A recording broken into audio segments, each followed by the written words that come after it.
Hi, I'm Joel, and together we're going to uncover the truth and lies about what you may have heard about COVID-19.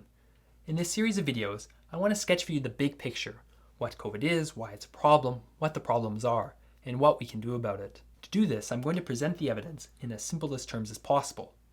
Along the way, we'll be addressing many myths and misconceptions. Now, I know there's been a lot of confusion and skepticism about COVID. I also believe that there's many people who want to understand the evidence behind the news headlines, but they lack the health research training to know where to begin. Unfortunately, reading one-off papers in the popular press can be very misleading, yet doing a proper literature review is a daunting task for those who haven't been trained in it. You've heard so many things about case counts, fatality rates, comparisons with the flu, and you don't know how to put it all together. Why am I making this video now that COVID is almost over, with the vaccine rollout gaining steam? A few reasons. First, I believe that the truth matters, and that in processing this topsy-turvy, grief-filled year, it helps to understand and acknowledge what we've been through, and also those worst-case scenarios that we've escaped. Second, for much of the world, the end of COVID isn't yet in sight. We in the rich world will get our vaccines first and then think it's all over, while poorer countries are still awaiting their shipments. And unfortunately, with the coronavirus, we're not safe until everyone's safe. Because so long as this virus spreads, it mutates, and those mutations may make it resistant to our current vaccines. So we need to keep our heads about us even as we hope that tomorrow will get better. Now, a few notes about what this video isn't, and if you don't care for all this preamble, you should just skip ahead. This video isn't a strictly scientific review. I want this video to be accessible to those with a limited grasp of research jargon, so I'm pitching it as a high-level overview. This video is also not a substitute, justification, or criticism, etc., of the recommendations of your local health unit. They have the difficult and frankly unenviable job of applying the evidence to your local context, and there are many, many more factors they need to take into account than we have time to cover here. Now, why should you trust me? Well, first off, I'm not asking you to take my word for things. There are plenty enough people out there posting their opinions who claim to have done their research, and yet their research sources are conspicuously missing. You skeptics out there are right to be skeptical about those who won't reveal their sources, or whose main source is some guy on social media who sounds pretty knowledgeable. So for every claim I make about COVID, I will cite for you the supporting research, which is really standard practice in the scientific community, so that you can then read for yourself how the researchers obtained and analyzed the data. I also have no conflicts of interest, as they like to say in scientific circles. No one, unfortunately, is paying me to do this video. And as for my political affiliations, I have none. I'm Canadian, and I frankly prefer to stay away from politics. I do tend towards being a more conservatively minded person, and I mention this only because most of the healthy skepticism I've encountered comes from my conservative friends. Before you ask, I'm not some secret left-wing socialist seeking to sneak in some benevolent totalitarian regime. With all that preamble aside, let's talk about data.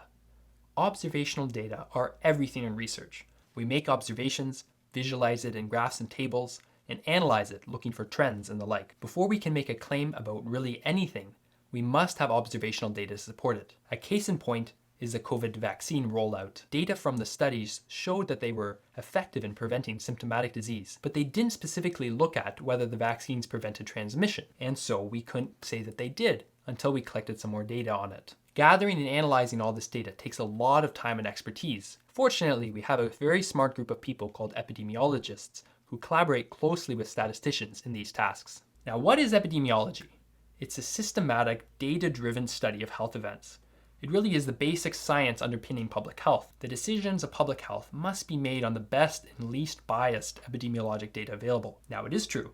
Unfortunately, sometimes we're forced to make decisions without all the data that we wish we had. In those cases, we make educated inferences based on other data points that are available to us. Now, let's introduce some basic epidemiologic concepts. As you can hopefully tell from all the emojis, we'll keep this light and non-technical. The attack rate is the proportion of your population that gets sick in a given time period. Let's imagine we have 10 smiling individuals who've never had a common cold. We put them into a room with the cold virus, wait a few days, and look, 3 of them are now sick. This would be an attack rate of 30%. Confusingly similar, yet different, is prevalence. If we took our 10 friends at a given time point and asked, how many of you have antibodies to that virus? We could say that the prevalence of antibodies, which indicates a past immune response to infection, is 40%. If the difference between prevalence and attack rate is confusing to you, don't worry, for our purposes, it doesn't matter too much. Now let's say the attack rate is 100%. Sadly, every one of our smiling friends gets sick and one dies. We can then define the case fatality rate as 10%. 10% of identified cases die. What happens though, as in the case of the novel coronavirus? If some smiling faces get infected, feel fine, never get tested, and so never get counted as a case. We then wanted to find the infection fatality rate. What proportion of all infected people die? As we'll discuss in the next video, we now have very good estimates of the infection fatality rate for COVID-19. Last concept, and then we're done. The basic reproductive number, R naught, is the number of people that an infected person infects, assuming a completely susceptible, non-immune population. This depends on several factors such as how contagious the virus itself is and the duration of infectiousness.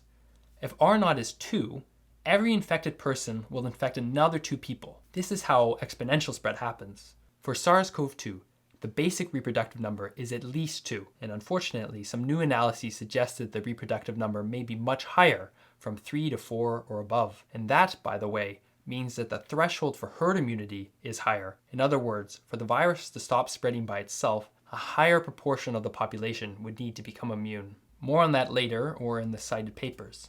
If we start taking measures to reduce the spread, such as mask wearing, we now want to know what the effective R number is. If we do nothing, that's the basic R number. If we try to lower its reproduction, we're talking about the effective reproductive number, or simply R. When R equals 1, the case count stabilizes and becomes static. But if we can lower R to less than 1, the number of new infections will decline. So we don't need our preventive measures to be 100% effective. All we need to do is keep the reproductive number below 1, hopefully as far below 1 as possible, and the numbers will drop. A final note about nomenclature, though I won't be too particular about this in these videos. The virus itself is called the Severe Acute Respiratory Syndrome Coronavirus 2, or SARS-CoV-2 for short. 2, not 1, because we had another similar virus in 2003, which mercifully didn't cause a pandemic, though we had some outbreaks in Toronto and elsewhere. COVID-19, on the other hand, is the disease syndrome caused by the virus. It incorporates everything ranging from mild cold symptoms to severe pneumonia, multi-organ dysfunction, myocarditis, and respiratory failure that all may result from the initial infection. We've barely touched the surface of Epidemiology 101, but these few basic concepts are important to understand as we talk about COVID in the coming videos. I do hope you've enjoyed this whirlwind intro. If you did, let us know in the comments and tell us about any other topics you'd like us to cover. See you in the next video.